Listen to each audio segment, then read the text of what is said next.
달콤한 말씀, 행복한 하루, 말씀 묵상 시작하도록 하겠습니다.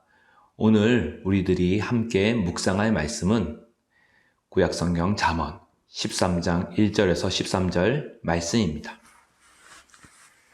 지혜로운 아들은 아비의 훈계를 들으나 거만한 자는 꾸지람을 즐겨 듣지 아니하느니라. 사람은 입의 열매로 인하여 복록을 누리거니와 마음이 괴사한 자는 강포를 당하느니라. 입을 지킨 자는 자기의 생명을 보전하나 입술을 크게 벌린 자에게는 멸망이 오느니라. 게으른 자는 마음으로 원하여도 얻지 못하나 부지런한 자의 마음은 풍족함을 얻느니라. 의인은 거짓말을 미워하나 악인은 행위가 흉악하여 부끄러운 데에 이르느니라. 공의는 행실이 정직한 자를 보호하고 악은 죄인을 패망하게 하느니라. 스스로 부한 채 하여도 아무것도 없는 자가 있고 스스로 가난한 채 하여도 재물이 많은 자가 있느니라. 사람의 재물이 자기의 생명의 속전일 수 있으나 가난한 자는 협박을 받을 일이 없느니라. 의인의 빛은 환하게 빛나고 악인의 등불은 꺼지느니라. 교만에서는 다툼만 일어날 뿐이라. 권면을 듣는 자는 지혜가 있느니라. 망령되이 얻은 재물은 줄어가고 손으로 모은 것은 늘어가느니라. 소망이 더디 이루어지면 그것이 마음을 상하게 하거니와 소원이 이루어지는 것은 곧 생명나무니라. 말씀을 멸시한 자는 자기에게 패망을 이루고 계명을 두려워한 자는 상을 받느니라. 아멘. 오늘은 저희들이 잠언 13장 말씀을 읽었는데요. 잠언 13장은 지혜로운 아들과 어리석은 아들을 비교하면서 하나님의 지혜를 가르치고 있습니다. 그래서 하나님께 속한 자가 어떤 사람이 정말 그런 지혜를 얻게 되는지 보고 있는데요. 1절에서 11절 말씀을 보면 계속해서 서로 반대되는 말로 그것을 대조하고 있지요. 지혜로운 아들은 훈계를 받고 거만한 자는 그런 훈계를 무시한다고 나와 있습니다. 그리고 입의 열매로 복을 누린 자가 있는가 하면 남을 속인 자는 결국 망하게 된다고 얘기합니다. 그리고 계속 이어서 게으른 자와 부지런한 자, 그리고 의인과 악인, 공의와 불의, 또 겉으로는 부자인 척하지만 가난한 사람이 있고 겉으로는 가난한 척하지만 실제로는 부자인 사람이 있고 또 의인과 악인, 교만과 또 권면을 듣는 자, 이렇게 계속해서 대조하고 있는데요. 이런 대조 속에서 우리가 공통점이 있습니다. 어떤 말들이 있냐면 여기서 부지런한 자, 의인, 또 지혜로운 아들, 이런 쭉 단어 속에서 공통점이 뭐냐면은 바로 하나님의 말씀을 겸손하게 받아들이고 그 말씀 앞에 믿음으로 반응하는 자라고 할 수 있겠습니다. 특별히 그것에 대한 결정적인 단서가 12절에서 13절 말씀이에요.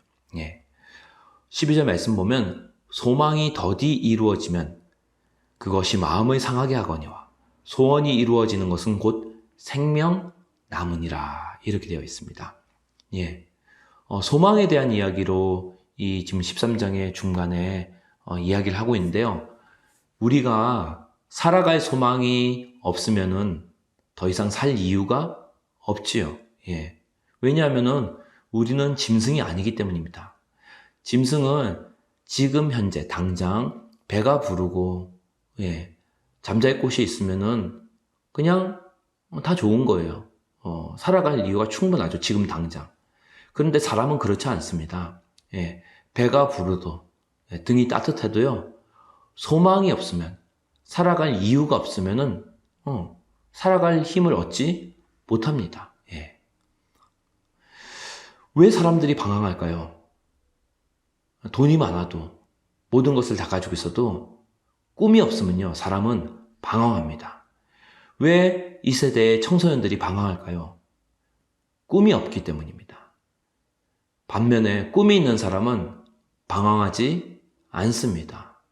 근데 그 말씀, 12절 말씀을 보면 소망이 더디 이루어지면 마음이 상한다고 되어 있습니다.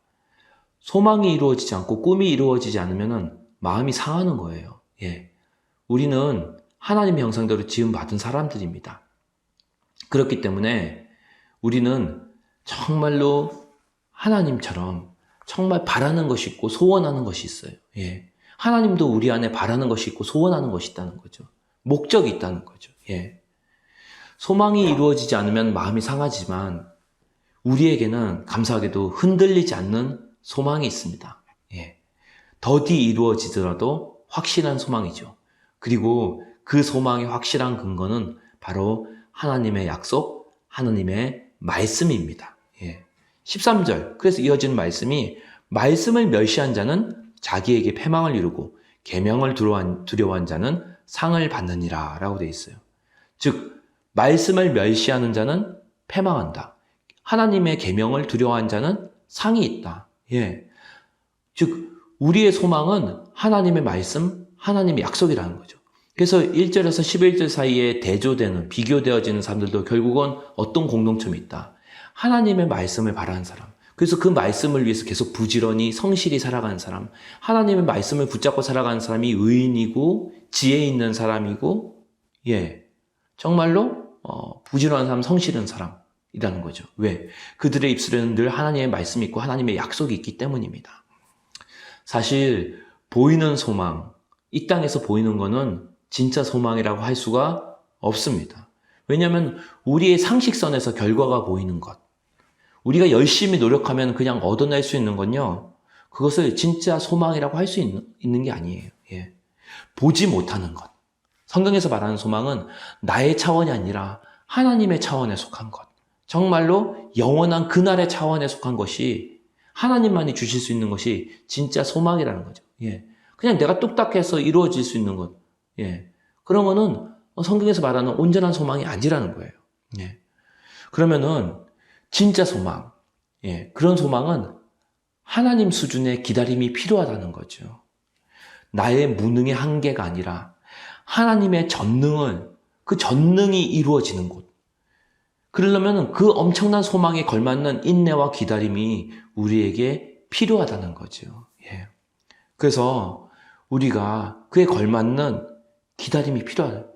물러서지 말고 정말 주님이 부르신 그 자리에서 하나님의 말씀, 하나님의 진리를 결론 삼고 인내하는 것이 필요한 것입니다. 하나님께서는 우리에게 허락하신 그 놀라운 복음 안에 인내할 수 있는 능력을 이미 준비해 놓으셨습니다. 베드로전서 5장 10절에 이런 말씀이 있어요. 모든 은혜의 하나님 곧 그리스도 안에서 너희를 부르사 자기의 영원한 영광에 들어가게 하시니가 잠깐 고난을 당한 너희를 친히 온전하게 하시며 굳건하게 하시며 강하게 하시며 털을 견고하게 하시리라. 예, 그렇습니다. 나의 인내의 길, 믿음의 온전함에 이르게 하시는 것은 나의 어떠함에 나오는 것이 아니에요. 바로 오직 하나님의 은혜라는 거죠. 그래서 이런 기다릴 수 있는 하나님의 약속과 말씀을 기다릴 수 있는 지혜와 인내는 우리에게서 쥐어짜는 것이 아니라 하나님으로부터 주는 은혜로 감당할 수 있다는 거죠. 특별히 오늘 하나님의 말씀, 하나님의 약속을 알아볼 수 있는, 붙들 수 있는, 분별할 수 있는 그런 지혜와 인내를 하나님 우리에게 허락하여 주시옵소서. 그래서 이 땅에 썩어질 소망이 아니라, 사라질 소망이 아니라, 잠시 있다가 또 다시 돌아갈 그런 소망이 아니라, 살아있는 소망, 부활의 소망, 영원한 소망, 하나님 나라가 완성되어지고 우리가 하나님과 함께 영원히 이 세상을 다스릴 그런 온전한 소망, 우리를 이 악한 고통과 이 악한 세상에서 우리를 완전히 구원하고 온 만물이 회복되어 하나님을 찬양하게 될 그 영원한 날의 소망을 우리가 품고 오늘도 하늘에서 주어지는 소망과 말씀으로 인내하는 그런 지혜를 허락하여 주시옵소서. 그렇게 기도하고 묵상하고 살아가는 축복된 한 주 되기를 주님의 이름으로 축원합니다.